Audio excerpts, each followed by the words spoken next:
is dan meer voorbij. Hello, my fellow readers. My name is Greg.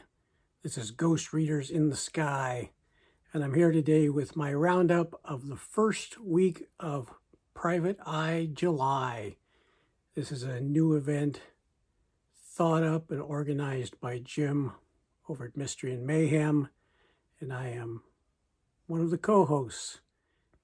Anyway, for the first week of Private Eye July, I finished one novel.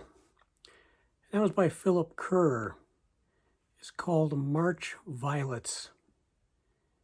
This is a brand new author to me.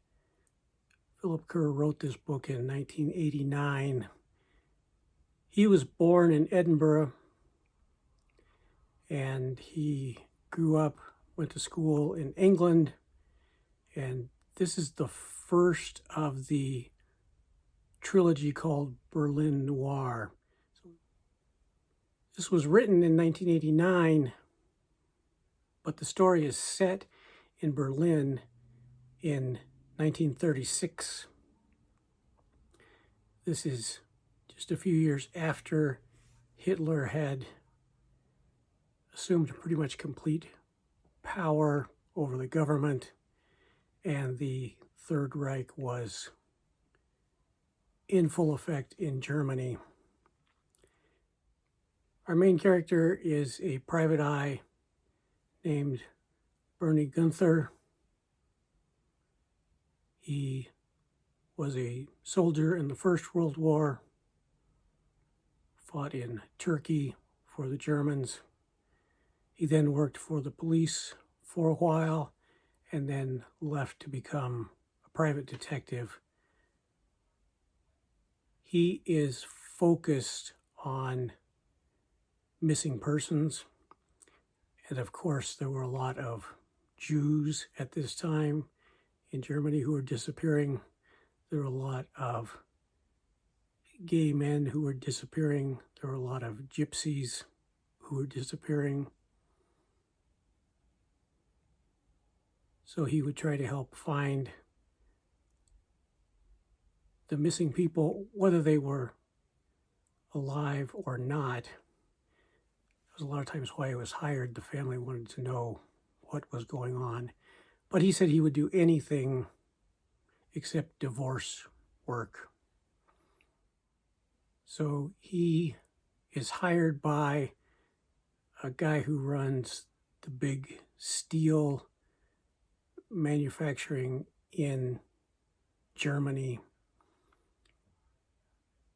This steel magnate's daughter was married to a Gestapo officer. The husband was looking into corruption within the police, and they were both, the daughter and her husband, they were both murdered. And out of the safe that was in their house, some diamonds were stolen, a necklace with diamonds that had belonged to the daughter's mother, who had passed away a few years before. It was given to the daughter, and now the father just wants to recover it. And he asked Bernie to recover it, and he doesn't want Bernie to look any further into any other parts of the case. He just wants the diamonds back. And thus begins a very intricate plot, because of course every time Bernie learns one thing, it raises two new questions, Hydra style. And he does, first a little bit accidentally and then later more intentionally, looking into the murders. There was a fire that had been set after the murders were carried out in the house. So he's looking into the arson, he's looking into the safe cracking, and every time he turns a corner, he finds new clues which add new questions. In that way, it's very much a straight-up private eye novel. Bernie Gunther is very hard-boiled, much like Sam Spade. You would recognize that character. In fact, Dashiell Hammett is mentioned in the book as somebody who should be read in German. But there's all of the politics involved as the various political parties, some of them still vying for power, especially the communists. But as you have the communists, you have the old conservatives, you have the Nazis, you have, as actual characters in the book, a very fictionalized version, and I didn't have a problem this time with history that didn't really happen. I could roll with this one. But Hermann Goering is a major character who also hires Bernie to do some work on the side in a related matter. The Olympics are going on in Berlin in 1936. This is the Olympics where Jesse Owens came from, America, the great sprinter who was also black and African American, and how Berlin was cleaning up the city for all the people to come from other countries so that they could show off their best sides. And you get the steamy underbelly of Berlin. You get kind of the remains of that Weimar Republic. You get a look at concentration camps. It is the way it's interwoven and the way the politics are interwoven. And Bernie is doing everything he can to stay out of politics. He is not a Nazi, but he is not affiliated with any of the other parties either. He's just doing what he has to do to survive in Nazi Germany, get his work done, and take care of himself.